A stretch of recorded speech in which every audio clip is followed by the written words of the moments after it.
Pada tahun 1997, dunia menyaksikan sebuah momen bersejarah. Seorang manusia menghadapi mesin superkomputer dalam pertandingan catur paling terkenal sepanjang masa. Di satu sisi, ada Garry Kasparov, salah satu grandmaster terbesar dalam sejarah catur.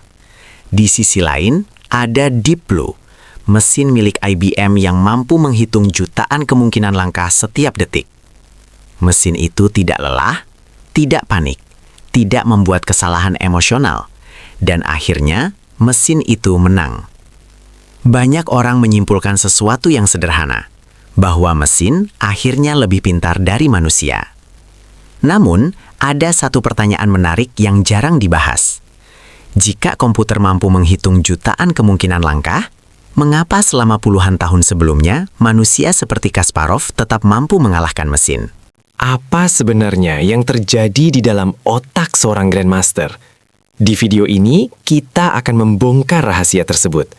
Bukan sekadar strategi catur, melainkan arsitektur biologis otak yang membuat manusia mampu memprediksi masa depan. Dan yang lebih mengejutkan, struktur otak yang sama juga ada pada Anda.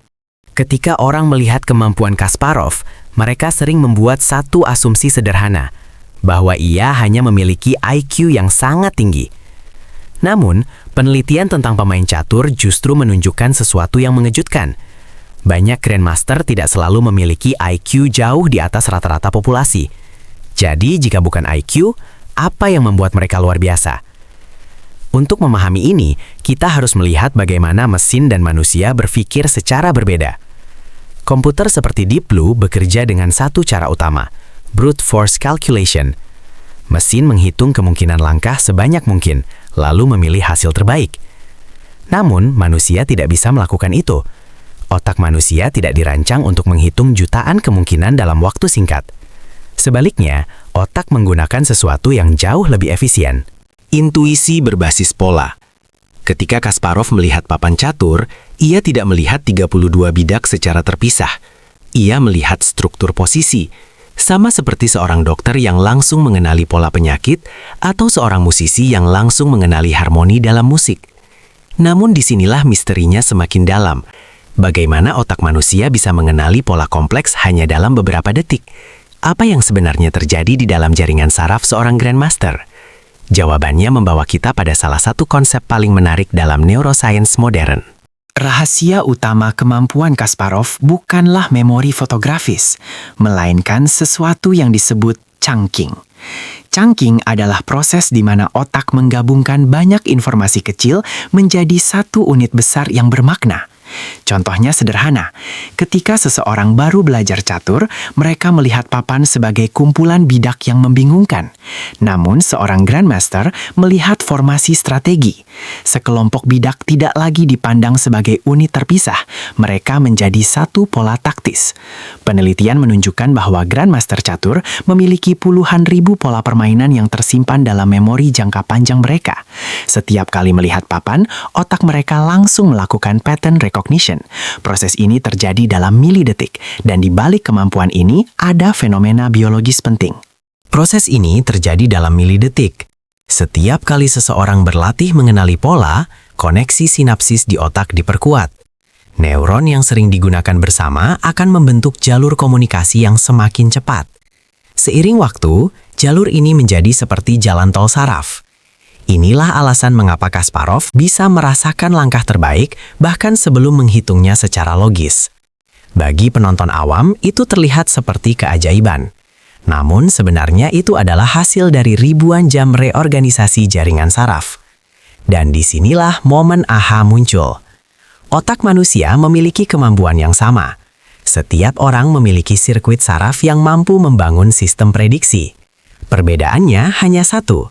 Apakah sirkuit itu pernah dilatih atau tidak? Jika kemampuan Kasparov berasal dari arsitektur mental yang dilatih, maka pertanyaan berikutnya menjadi sangat penting. Bagaimana kita bisa membangun mesin prediksi di dalam otak kita sendiri? Berikut beberapa prinsip praktis yang dapat diterapkan dalam kehidupan sehari-hari. 1. Latih otak melihat pola, bukan detail acak. Banyak orang tenggelam dalam detail informasi tanpa pernah melihat gambaran besar. Padahal otak jauh lebih efektif ketika memahami struktur pola. Misalnya dalam pekerjaan atau belajar. Alih-alih menghafal banyak fakta, coba tanyakan, apa pola utama yang berulang? Bagaimana satu peristiwa memicu peristiwa lain? Apa struktur sistemnya? Dengan cara ini, otak mulai membangun peta prediksi. 2. Bangun perpustakaan pola mental. Dengan cara ini, otak mulai membangun peta prediksi. Kasparov memiliki ribuan pola permainan tersimpan di pikirannya. Kita bisa melakukan hal yang sama dalam bidang apapun. Seorang investor mempelajari pola pasar. Seorang dokter mempelajari pola penyakit. Seorang engineer mempelajari pola sistem. Semakin banyak pola yang Anda kenali, semakin cepat otak membuat keputusan. 3. Gunakan simulasi mental.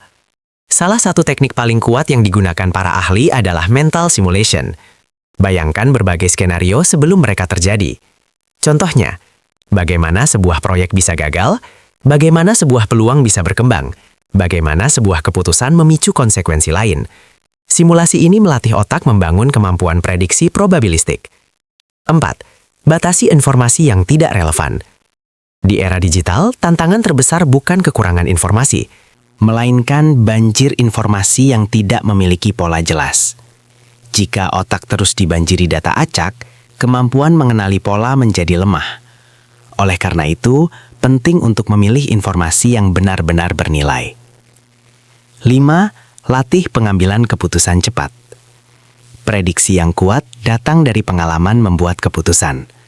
Semakin sering otak mengevaluasi hasil keputusan, semakin tajam sistem prediksinya. Ini menciptakan feedback loop neuroplastik. Neuron belajar dari konsekuensi nyata.